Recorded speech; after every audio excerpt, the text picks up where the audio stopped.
Salve, salve, rapaziada! Eu sou o professor Bernardo Caprara, esse é o curso livre de Epistemologia das Ciências Sociais e essa é a aula 3, a aula que vai tratar do materialismo histórico e dialético, né? A obra de Marx e a obra de Engels. Eu tinha proposto inicialmente no plano de trabalho que nós abordaríamos nessa aula também a teoria crítica dos autores da Escola de Frankfurt como um desdobramento da teoria marxista. Mas, estudando para preparar essa aula, eu acabei vendo que ficaria conteúdo demais, gente. Então, a aula é apenas sobre o materialismo histórico e dialético e tem como objetivo algo bastante simples e conciso, que é caracterizar o método marxista de análise da realidade social, o materialismo histórico e dialético.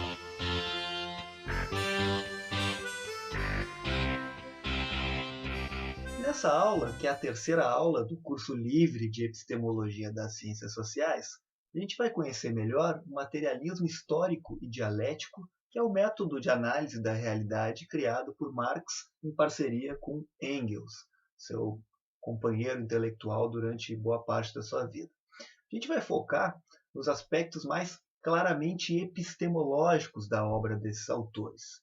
Isso quer dizer que a gente vai tentar entender como eles responderiam às perguntas fundamentais do nosso curso. São duas, vocês devem lembrar.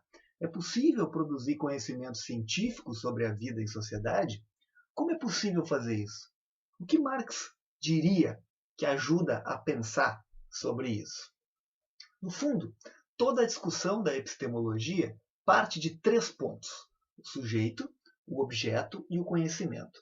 Isso quer dizer que eu, o sujeito, o ser humano, habitando uma sociedade humana no planeta, quero conhecer, entender alguma coisa, algum acontecimento, alguma relação. Aquilo que eu quero entender é o objeto, né, a ser conhecido, a ser entendido. A epistemologia, gente, discute os limites e as possibilidades do sujeito conhecer algum objeto, alguma relação, algum acontecimento. Já a epistemologia das ciências sociais discute tudo isso com relação ao conhecimento científico das relações sociais, das sociedades humanas. Nas primeiras duas aulas, a gente estudou as respostas que o empirismo oferece para essas perguntas, tanto no positivismo de Comte e do Círculo de Viena, quanto no falsificacionismo de Karl Popper. O positivismo diz que é preciso observar empiricamente, a partir das percepções dos nossos sentidos, os fenômenos, os acontecimentos e as relações, e procurar as regularidades, as repetições, para a partir dessas repetições formular as leis gerais ou as leis científicas dos acontecimentos, dos fenômenos ou das relações. E o positivismo diz que as ciências sociais devem usar os métodos das ciências da natureza para fazer isso. Assim, não importa os valores ou o que pensa o cientista social. A pesquisa vai chegar a uma resposta comprovada, científica, e vai chegar a uma lei científica, uma lei geral. Por exemplo, o cientista social positivista quer entender a relação entre nível de escolaridade e valor do salário de algum conjunto de trabalhadores em uma determinada região. Ele começa a observar os dados empíricos sobre o nível de escolaridade dos trabalhadores e quanto eles ganham por mês. Ele percebe que há uma regularidade nessa relação. Quanto mais alto o nível de escolaridade, maior o salário do trabalhador. Depois de constatar essa regularidade em muitos casos, usando a estatística, o cientista social positivista acredita ter encontrado uma lei geral da relação entre escolaridade e salário. As pessoas que estudam mais recebem maiores salários. O Popper, por sua vez, vai dizer que sim, o cientista social deve observar empiricamente as relações, os acontecimentos ou os fenômenos, observar através da experiência dos sentidos, da percepção que a gente tem do mundo, mas que ele não deve colecionar evidências para comprovar ou verificar uma proposição ou uma pergunta. Ele deve observar os fatos para falsear teorias, para refutar hipóteses. Os resultados da ciência para o Popper são sempre provisórios, sempre possíveis de serem refutados. No exemplo que eu usei há pouco, o cientista social falsificacionista, inspirado na obra do Popper, deveria observar empiricamente a qualificação dos trabalhadores e procurar ao menos um caso em que um trabalhador que tenha alta escolarização não receba um salário alto. Se ele encontrar esse caso, ele pode dizer que é falsa a afirmação teórica de que maior qualificação educacional gera maiores salários, mesmo que haja uma tendência nesse sentido. Pode haver uma tendência, mas essa não é uma lei científica, porque foi refutada pelas evidências, e a gente vai precisar de mais pesquisas para entender essa questão. Com essa retomada, a gente pode continuar. Mas para isso é interessante lembrar um pouquinho mais da aula passada, a aula sobre a filosofia da ciência do Popper. A gente precisa lembrar que ele critica o positivismo do Comte por aquilo que ele chama de teleologia. Telos vem de finalidade, de algo que tem uma finalidade, que tem um fim. A gente viu que Comte enxerga a história humana a partir de uma evolução de etapas que chegariam a um ponto específico, o estágio positivo, o último estágio da história humana. Popper chamou de historicismo as doutrinas que entendem que há um caminho para chegar a um ponto específico na história humana. Popper diz que o Marx também é um autor, um pensador historicista, porque o pensamento do Marx também seria teleológico. E as críticas do Popper ao marxismo, aquelas que nos interessam nesse curso, vão exatamente nessa direção, dizendo que o Marx pensa um ponto específico a ser atingido pela humanidade, que é uma finalidade para a história das sociedades humanas, que no caso seria o comunismo, a sociedade sem classes, o ponto máximo da evolução da história humana. A obra do Marx tem despertado amor e ódio nos últimos séculos, como a gente pode ver, inclusive, nos dias atuais. Para que a gente entenda os desdobramentos da obra marxiana nas ciências sociais, a gente deve entender melhor o pensamento de Marx. E é isso que a gente vai fazer no decorrer dessa aula. A gente vai seguir a exposição tentando responder 3 questões. A primeira, quais as características do materialismo histórico e dialético, o método elaborado por Marx para a investigação da realidade social? A segunda, seria o materialismo histórico e dialético uma reconfiguração de algum tipo de empirismo pela sua ênfase na materialidade do mundo? E a terceira pergunta, Marx seria algum tipo de indutivista? Usaria a lógica indutivista, indutiva, que parte das partes, das particularidades à procura de uma totalidade, em inferir uma totalidade a partir das particularidades? Depois de tentar responder essas 3 perguntas, no final da aula a gente vai retomar brevemente o que foi estudado até aqui, lançando as bases para a próxima aula, que vai discutir a filosofia da ciência que fundamenta a sociologia compreensiva de Max Weber, outro clássico da sociologia.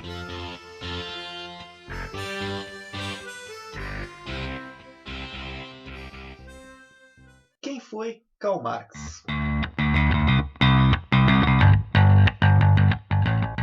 Marx nasceu em 1818 e morreu em 1883.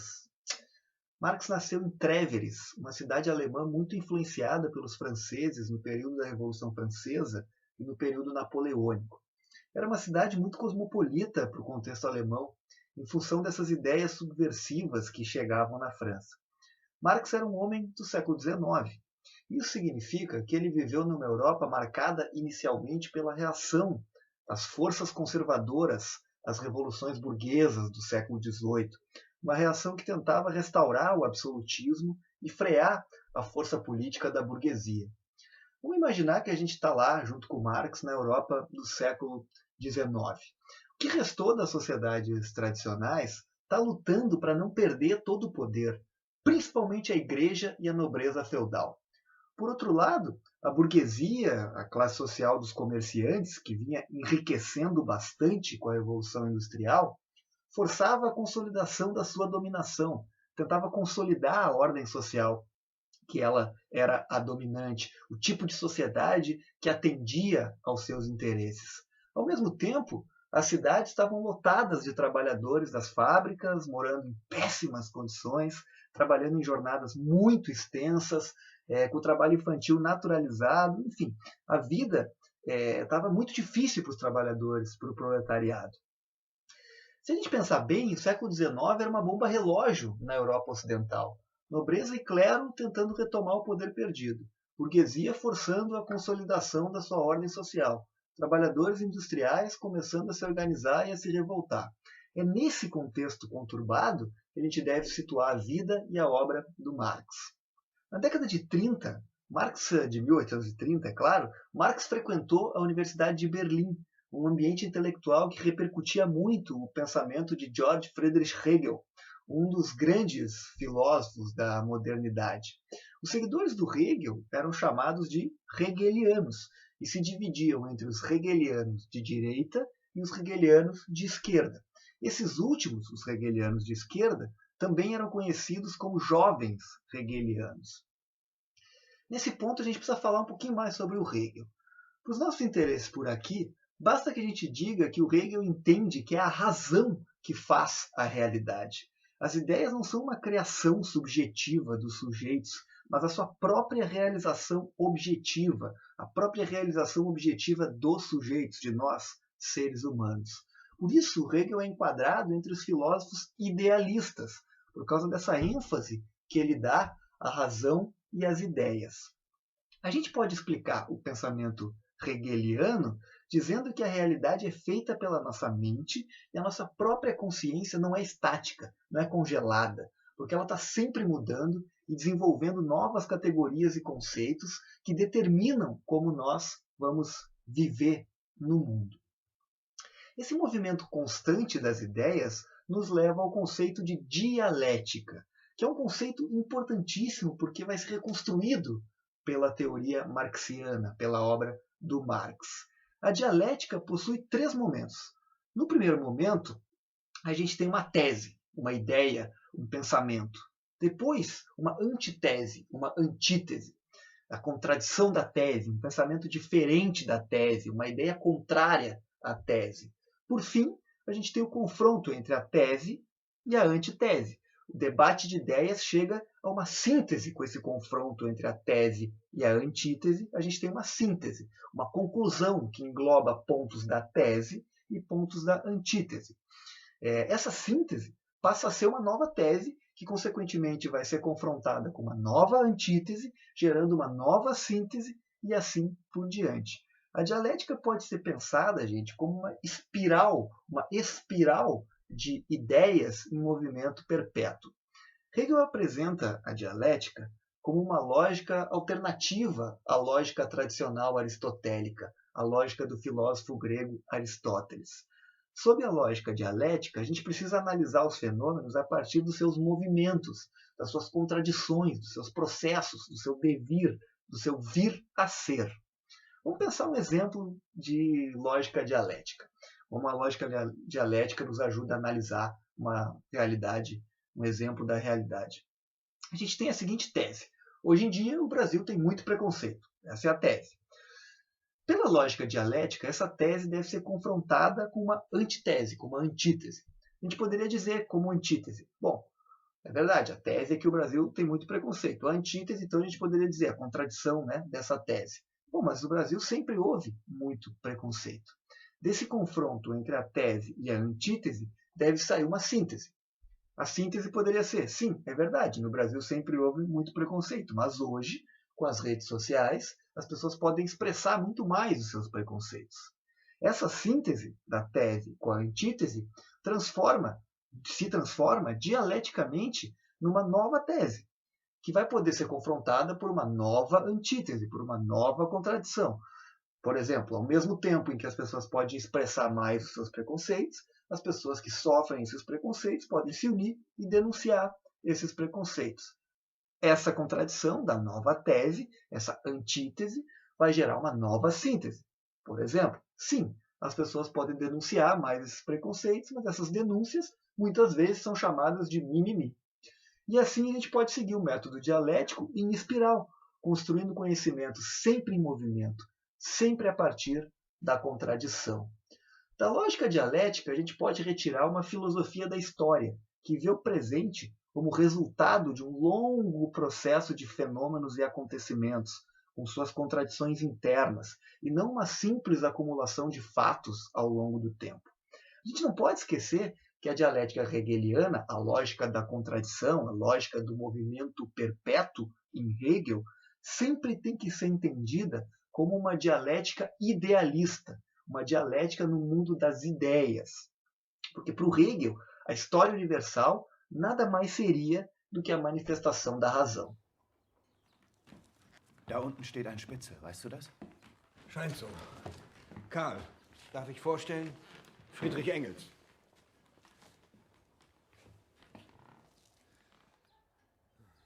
Haben wir uns nicht schon mal irgendwo gesehen? Ich muss in meine Küche.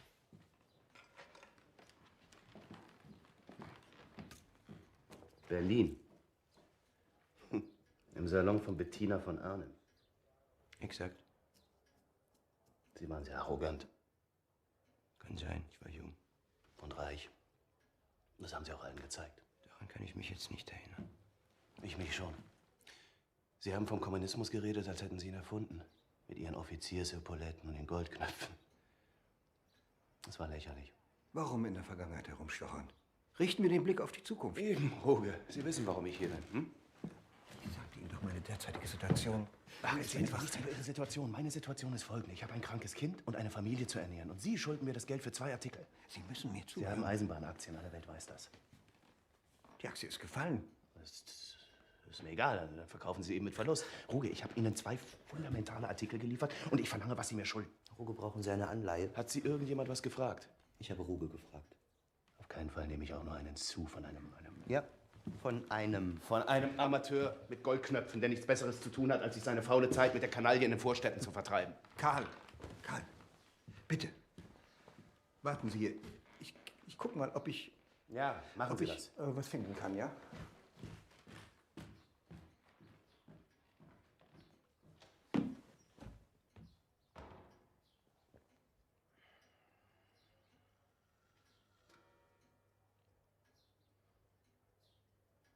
Sie scheinen mich ja gut zu kennen. Haben Sie meine Texte gelesen? Ich habe Ihre gelesen. Insbesondere die Kritik der Hegelschen Rechtsphilosophie. Das ist mir vollkommen gleichgültig. Ach ja?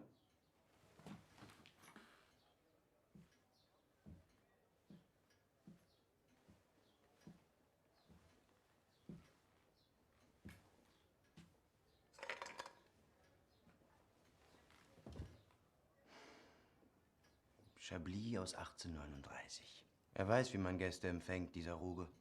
Selbst, wenn er schlecht zahlt. Nein?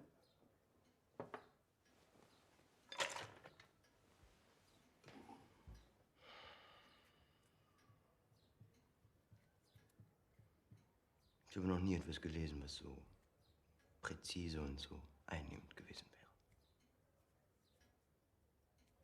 Sie haben die Hegelsche Dialekte vom Kopf auf die Füße gestellt. Ich bin 24, Sie dürften kaum älter sein. Und Sie sind der größte materialistische Denker unserer Zeit. Sie sind ein Genie, mein Lieber. Ein Genie.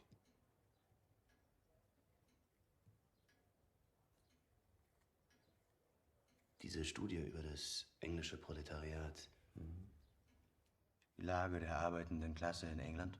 Ja. Das ist von mir. Sie verzeihen mir meine Offenheit? Nur zu. Ich ertrage alles. Das ist eine erstklassige Arbeit. Niemand vor Ihnen hat das geschafft. Es gibt nur einen Ausdruck dafür. Das ist kolossal. Como a gente acabou de ver na cena do filme O Jovem Marx, dirigido por Raoul Peck e distribuído em 2017 pela Diáfana Filmes, em que Marx está conhecendo aquele que viria a ser o seu principal parceiro intelectual e amigo, mais conhecido como Friedrich Engels, Marx não se contentou em se posicionar como um hegeliano de direita ou de esquerda. Vamos pensar como se a gente estivesse no lugar do Marx. No calor dos acontecimentos do século XIX, no coração das revoltas e revoluções que estouravam na Europa, Marx escrevia para jornais vinculados aos jovens hegelianos e, aos poucos, passava a desafiar e criticar a fundamentação idealista de Hegel. Isso porque Marx começava a perceber que as ideias pouco poderiam mudar a vida das pessoas, não iam conseguir acabar com os problemas e com as dificuldades dos pobres e dos trabalhadores. No diálogo com os hegelianos de esquerda, os jovens hegelianos, Marx deu especial atenção à obra de Ludwig Feuerbach marcadamente um autor materialista e que rejeita com o materialismo não só o idealismo, a ideia de que tudo parte da razão, mas também a dialética de Hegel. E ao contrário do idealismo, que dá prioridade ao mundo das ideias, o materialismo coloca em primeiro plano o mundo material. Marx analisa o materialismo de Feuerbach influenciado pela dialética idealista hegeliana e encontra as limitações de ambas as perspectivas. Enquanto a dialética idealista do Hegel está presa ao mundo das ideias, ao mundo do espírito e da razão, ao mundo da mente, né, da produção idealista, ela está alheia à realidade material dos sujeitos humanos. O materialismo do Feuerbach, por outro lado, é mecanicista e está preso a uma concepção que enxerga a materialidade do mundo, mas uma materialidade estanque, que não percebe os processos, o movimento, o vir a ser, ou seja, a dialética. E é aí que Marx opera uma das principais inovações da sua forma de pensar as possibilidades de análise das sociedades humanas. Marx inverte a dialética de Hegel, põe a dialética do Hegel de cabeça para baixo, de ponta cabeça, transformando a dialética idealista numa dialética materialista e abandonando de vez qualquer traço de idealismo. O que Marx está dizendo é: a história humana acontece primeiro no mundo material, na produção da sobrevivência material das sociedades humanas, mas não é uma história mecânica, não é uma história estática, é uma história em movimento, é um processo dinâmico, contraditório, portanto, dialético. Dessa forma, a gente tem, então, a constituição do método marxista de análise das sociedades humanas, a junção do materialismo histórico com a dialética, formando o materialismo histórico e dialético. Mas é preciso dizer que o materialismo histórico e dialético de Marx e também de Engels, que esteve junto nesse processo de produção desse método, sobretudo na ideologia alemã, tem outras influências, e não apenas o materialismo de Feuerbach ou a dialética invertida de Hegel. Pelo menos outras duas influências precisam ser lembradas: a economia política britânica e a filosofia política francesa.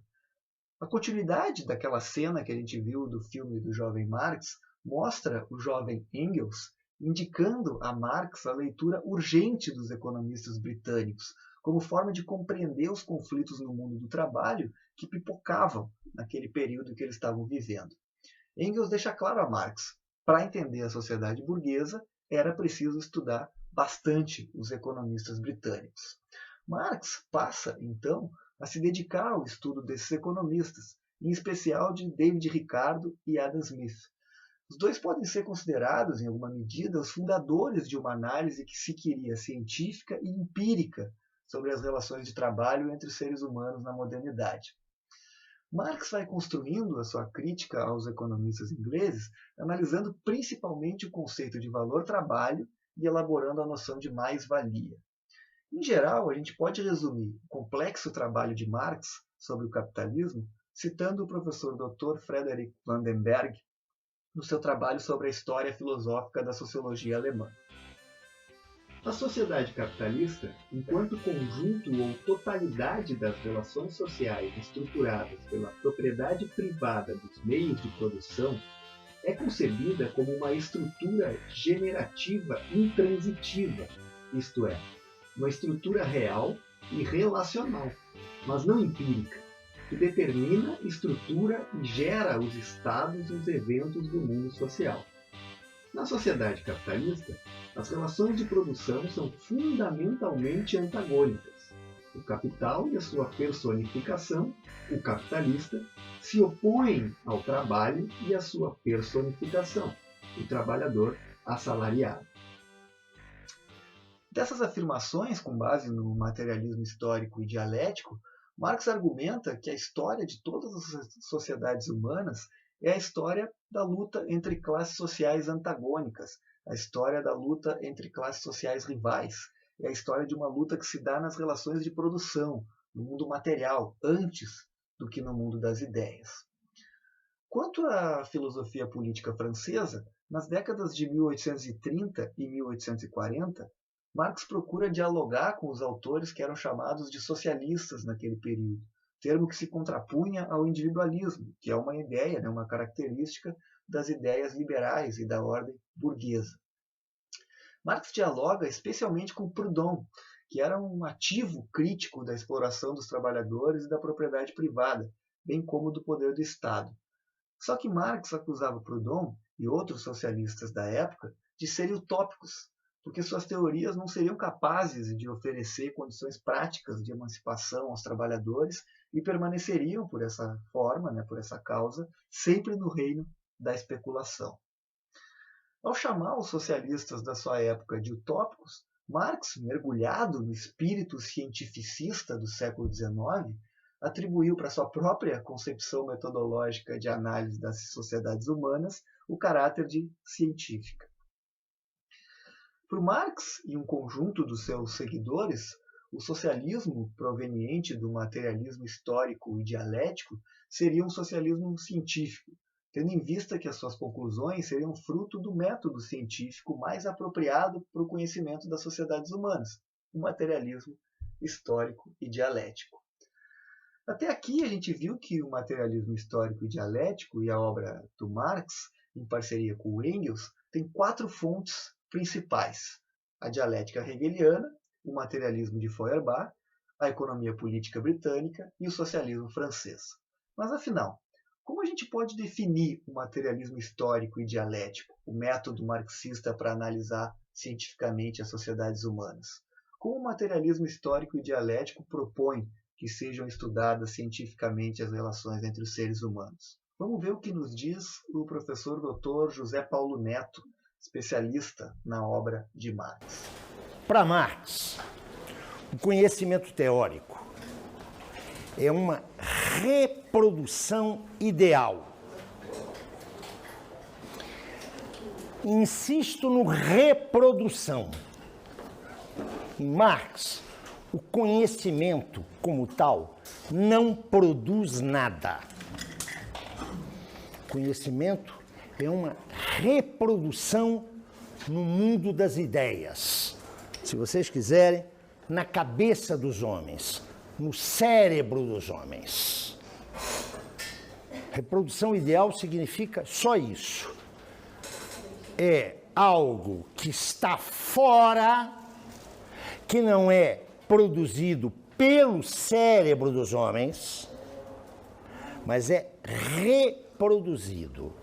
Então a teoria é, para Marx, uma reprodução ideal. De quê? Do real, não. Do movimento real. E não é de todo o movimento real. É do movimento real do objeto desse conhecimento. Em Marx é nítida a preocupação com a relação sujeito-objeto do conhecimento. A reprodução ideal é tarefa, objetivo do sujeito que pesquisa, do sujeito que investiga, do pesquisador.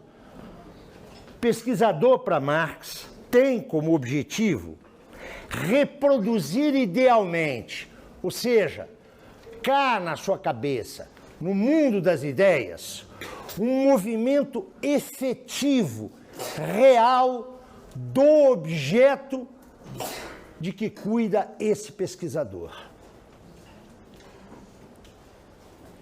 É isso que para Marx é teoria.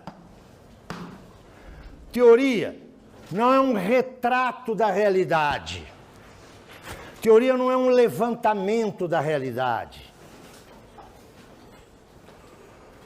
A teoria quer extrair da realidade, tirar da realidade, o movimento efetivo dela.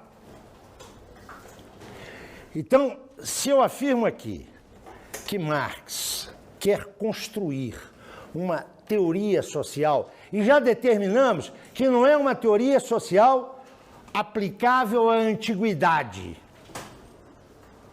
O objeto de Marx é a sociedade burguesa, a sociedade que se engendra, que se constitui com a dominância daquilo que Marx chamava de modo capitalista de produção. É isso que ele quer saber como se movimenta essa sociedade. A teoria social de Marx é a reprodução ideal do movimento real desse objeto. O objeto de Marx é um objeto histórico, efetivo, é a sociedade burguesa.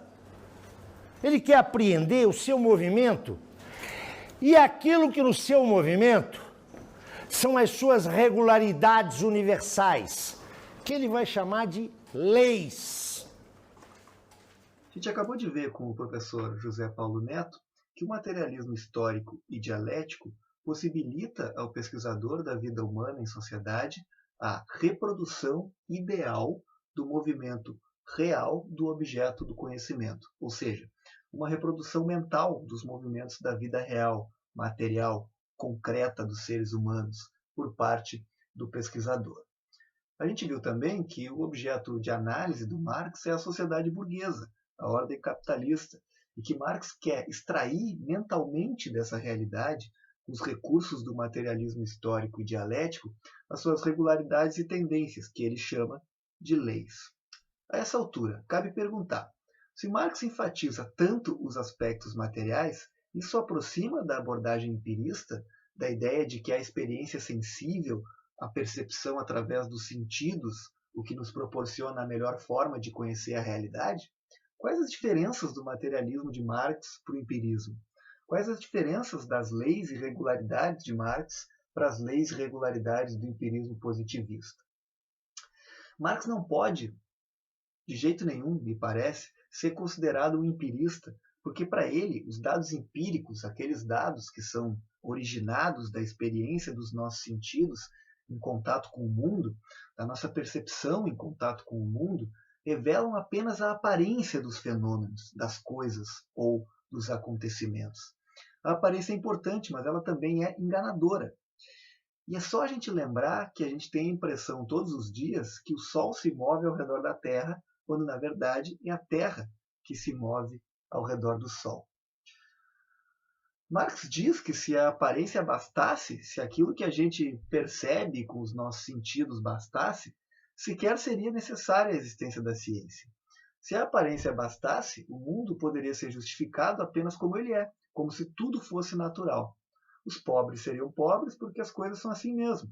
A violência existiria porque nós somos assim mesmo. Ou seja, não faria sentido nenhum procurar entender o que faz com que as coisas sejam do jeito que elas são.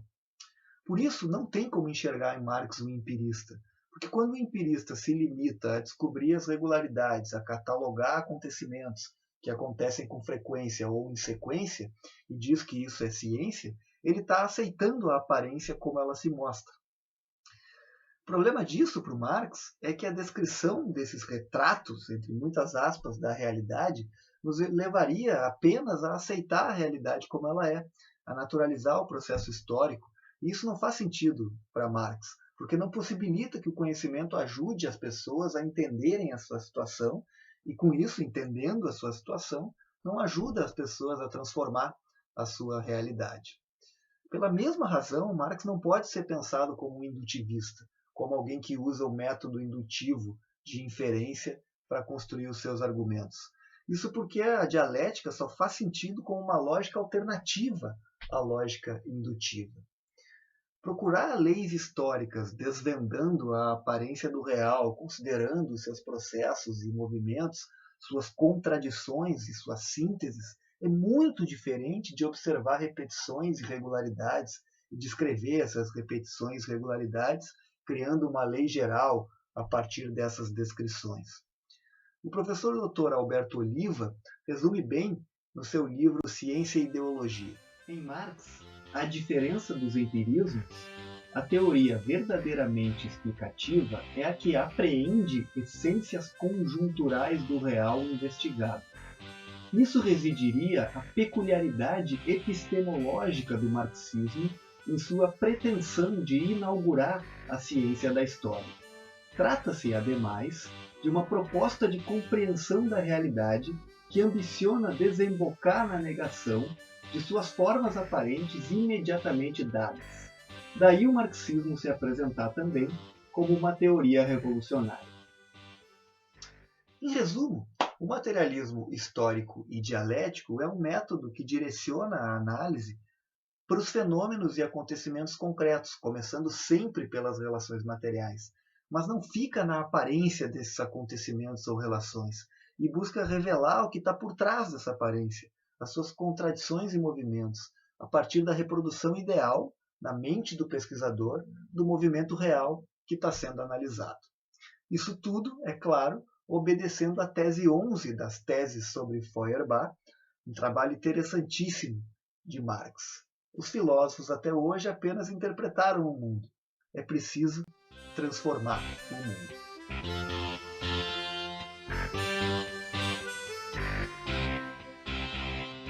Muito bem, estudantes, interessados em ciências sociais, fissurados e fascinados pela filosofia das ciências sociais como eu.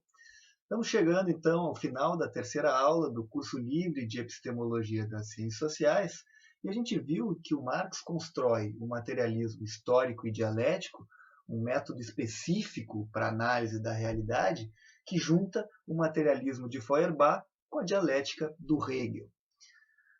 Para um cientista social filiado ao método do materialismo histórico e dialético, a análise científica da vida em sociedade deve analisar os processos materiais, os movimentos reais ocorridos no mundo material, extraindo desse mundo material os elementos da sua análise, reproduzindo na teoria e na abstração o que acontece no mundo material, revelando aquilo que as aparências não mostram, para depois poder intervir e transformar a realidade que ele está analisando. Nenhum exemplo do materialismo histórico e dialético pode ser melhor do que a pesquisa do próprio Marx sobre o capitalismo, grande obra do Marx sobre o capitalismo. Procurando conhecer a realidade material da ordem burguesa, extraindo da situação da classe trabalhadora os movimentos reais da ordem burguesa, Marx reproduz idealmente a realidade social, reproduz mentalmente a vida social, nas suas teorias e análises, e revela aquilo que as aparências não demonstram, que os dados empíricos não demonstram por si só. E isso só tem um sentido para o Marx. A partir dessas revelações, é necessário mudar o mundo, transformar a realidade, emancipar as sociedades humanas. Dito isso, gente, na próxima aula a gente vai estudar a filosofia da ciência, que fundamenta a obra do Max Weber, outro clássico da sociologia, discutindo a sua crítica radical à importação dos métodos das ciências naturais para as ciências humanas e também as suas relações com a obra do Marx. Gente, se vocês estão curtindo o curso, estão acompanhando comigo esse tema fascinante, que é as bases filosóficas das ciências sociais, sigam o canal, né? Se inscrevam aí no canal, apertem ali na sinetinha para receber as próximas atualizações, frequentem lá o blog Sociologia Popular, leiam os textos, leiam os planos de aula e sigam conosco acompanhando, que a gente tem uma longa jornada ainda pela frente. Beijo no coração, grande abraço, tamo junto, rapaziada.